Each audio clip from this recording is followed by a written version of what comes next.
तामिळनाडूच्या मतदारांनी कोणत्याही एका पक्षाला किंवा आघाडीला स्पष्ट बहुमत न दिल्याने निर्माण झालेला सत्ता स्थापनेचा तिढा अखेर सुटला आणि टीव्हीकेचे नेते विजय जोसेफ यांनी मुख्यमंत्री पदाची शपथ घेतली। निवडणूक निकाल लागल्यानंतर गेल्या 4 दिवसांपासून टीव्हीकेची बहुमताचा आकडा गाठण्यासाठी धडपड सुरूच होती। निवडणूक निकाल बाहेर येताच काँग्रेसने टीव्हीकेला आपले समर्थन जाहीर केले होते, परंतु काँग्रेसकडे केवळ 5 आमदार होते आणि विजय यांना किमान 11 आमदारांची गरज होती।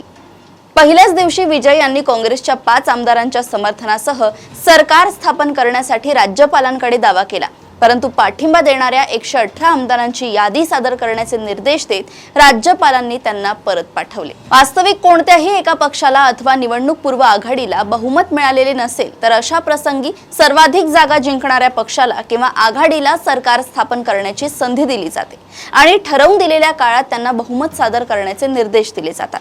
परंतु पहिल्यांदा राज्यपालांकडे दावा करताना विजय यांनी एक छोटीशी चूक केली होती।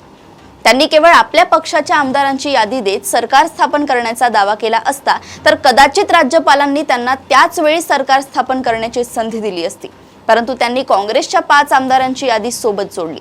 त्यामुळे हा निवडणूक पश्चात झालेल्या युतीचा दावा ठरला आणि या युतीकडे बहुमत नसल्याचे दिसून आल्यामुळेच राज्यपालांनी त्यांना बहुमताचा आकडा गाठल्यानंतरच दावा करण्याचे निर्देश दिले।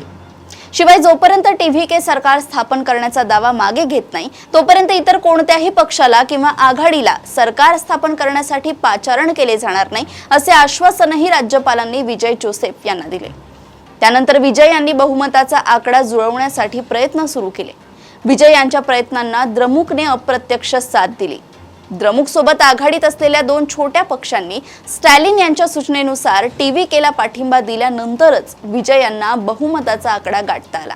काँग्रेस व्यतिरिक्त 4 छोट्या पक्षांच्या 8 आमदारांनी पाठिंबा घोषित केल्यानंतर विजय यांच्या शपथविधीचा मार्ग मोकळा झाला। पक्ष स्थापन केल्यानंतर पहिल्याच प्रयत्नात सरकार स्थापन करण्यात विजय यांना यश मिळाले असले तरी त्यांच्याकडे असलेले काठावरचे बहुमत लक्षात घेता या सरकारच्या स्थिरतेवर कायमची टांगती तलवार राहणार हे निश्चित आहे। विशेष म्हणजे ज्या 2 पक्षांच्या सहकार्यामुळे विजय यांना बहुमताचा आकडा गाठता आला ते पक्ष अजूनही द्रमुक आघाडीतच आहेत। केवळ राज्यात राष्ट्रपती राजवट लागू नये किंवा अस्थिरता राहू नये यासाठीच या पक्षांनी विजय यांना आपला पाठिंबा दिलाय। या पृष्ठभूमीवर विजय यांच्या सरकारची स्थिरता द्रमुकच्या सहकार्यावर अवलंबून आहे हे स्पष्टच दिसतंय। त्यानंतरही मुख्यमंत्री पदाची शपथ घेतल्यानंतर विजय यांनी मागच्या सरकारने राज्यावर 10 लाख कोटी कर्जाचा बोजा करून ठेवल्याचा आरोप करत द्रमुकला डिवचण्याचे काम केले। आपण निवडणुकीत दिलेली आश्वासने पूर्ण करताना या कर्जाची आडकाठी येऊ शकते असेच विजय यांना सुचवायचे असावे।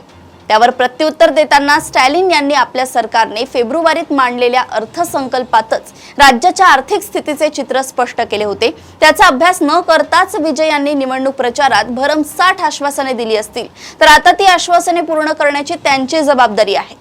शिवाय राज्यावरील कर्ज हे मर्यादेतच आहे, त्यामुळे ती सबब पुढे करून आश्वासनापासून पळ काढता येणार नाही असे म्हटले आहे। यातून हेच दिसतंय की पुढच्या काळात अण्णा द्रमुक मधील मोठा गट फुटून विजय यांच्या सोबत आला नाही तर सरकारचे गाडे पुढे रेटणे विजय यांच्यासाठी एक मोठे आव्हान ठरणार आहे। सध्या तरी त्यांचा विजय पथ मार्गी लागल्याचं दिसतंय। अशाच घडामोडी व अपडेट सोबत पुन्हा भेटूया देशोन्नती संपादकीयमध्ये। बघत रहा देशोन्नती। नमस्कार।